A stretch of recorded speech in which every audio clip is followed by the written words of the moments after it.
Listen closely, for the fate of the German Empire will be gravely threatened, as briskly as it was formed. Europe today is a powder keg.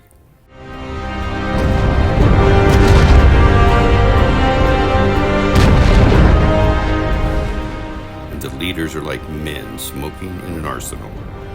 A single spark of their foolishness will set off an explosion that will consume us all.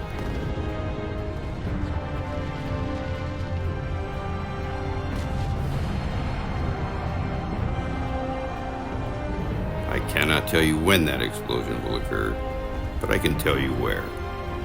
Some damn foolish things in the Balkans will set it off.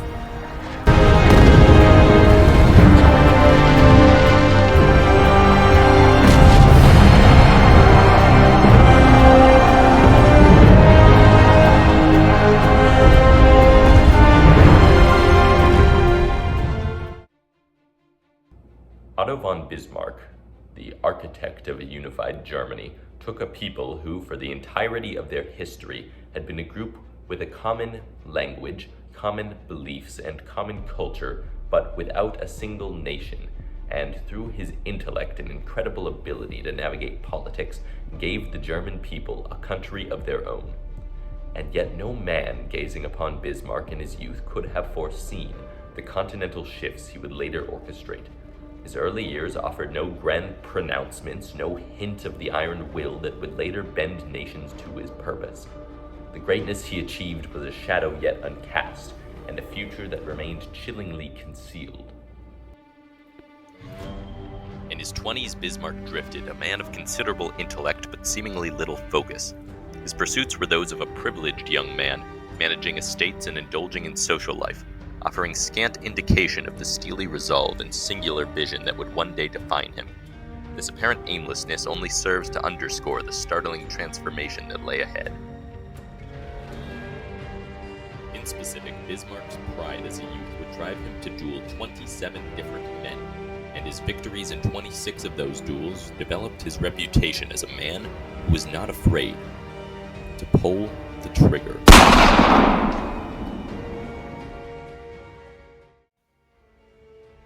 It was not through ambition or deliberate maneuvering that Bismarck's path to power would finally open in his 30s, but instead through sheer circumstance.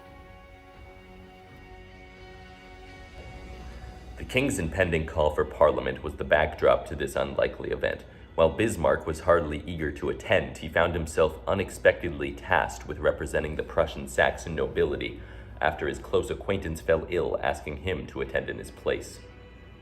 But rather than simply attending, young Bismarck, a staunch royalist supporter, argued vehemently with those Prussians demanding more parliamentary power.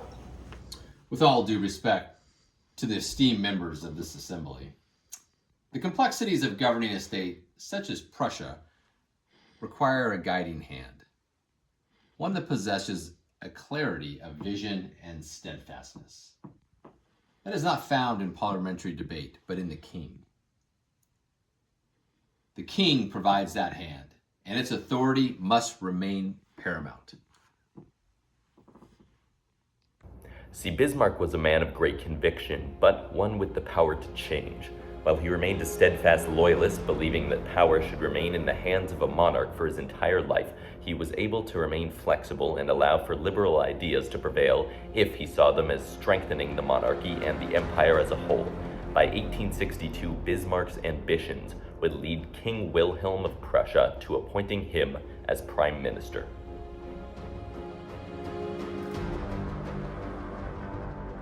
Having ascended to the precarious position of prime minister, Bismarck understood that words alone could not bend the Prussian parliament to his will. He chose instead to speak a language they could not ignore, a chillingly pragmatic articulation of his intentions and the force they carried. Before the assembled Landtag, Bismarck unveiled a doctrine that would define his rule and the future of Germany, a doctrine devoid of sentiment and steeped in the harsh realities of power. The great questions of the day will not be decided by speeches and majority decisions. That was the great mistake of 1848 and 1849, but by iron and blood. With his philosophy of iron and blood as his guiding principles, Bismarck orchestrated a series of meticulously planned conflicts. He began to bring other countries into wars with him, a calculated move on the European chessboard designed to isolate enemies, consolidate power, and ultimately forge a unified German state through the crucible of battle. The path to empire in Bismarck's eyes would be paved not with diplomacy, but with the relentless march of Prussian armies. The Second Schleswig War of 1864, ostensibly fought over Denmark's claims to the duchies, was in truth Bismarck's opening gambit, a calculated move to assert Prussian dominance in northern Germany and set the stage for a later confrontation with Austria. Following success in this front, his path was clear. France. With a chilling foresight, he provoked the Franco-Russian War in 1870 by exploiting a royal succession crisis and carefully manipulating diplomatic exchanges. He phrased his communications with the French leadership in a way such that they would see it as offensive, but the general populace would not. France quickly fell into the trap and declared war on Prussia. This final brutal conflict served its purpose, drawing the southern German states into a common cause against France, thereby providing the final bloody impetus for the birth of a unified German empire, irrevocably altering the balance of power in Europe. Today, France comes to battle against us, and tomorrow they will have delivered our territories. The German Empire is close at hand. Let us push through now and create it. The culmination of years of strategic maneuvering and brutal conflict arrived in the defeated halls of Versailles. In a profound and symbolic act, the German Empire was proclaimed, a testament to Bismarck's unwavering resolve. Yet even in this moment of triumph, the seeds of future discord lay dormant, a grave consequence of the very methods employed to achieve such a unity. Today marks the birth of a powerful Reich, and let us not be naive. The envy of nations surrounds us. This unity, forged in fire, will be tested by the ambitions and rivalries of Europe. Only through unwavering strength and vigilance can we safeguard this hard-won empire from the storms that will surely come. Bismarck, ever the pragmatist, understood that a newly established German empire existed in a precarious balance of power. To safeguard its future, he meticulously constructed a complex and often secret web of alliances, a delicate dance of diplomacy designed to isolate potential enemies and maintain a fragile peace. This intricate system, however, was a testament to the underlying tensions that still simmered beneath the surface of European politics. The long and formidable reign of the Iron Chancellor, a figure who had dominated European politics for decades, would ultimately succumb to the winds of change. The ascension of Kaiser Wilhelm II, a young and ambitious ruler with a dramatically different vision for Germany's future, brought about an inevitable collision. The old order, embodied by Bismarck's pragmatic conservatism, clashed with the Kaiser's more impulsive and assertive approach, leading to a seismic shift in the empire's direction.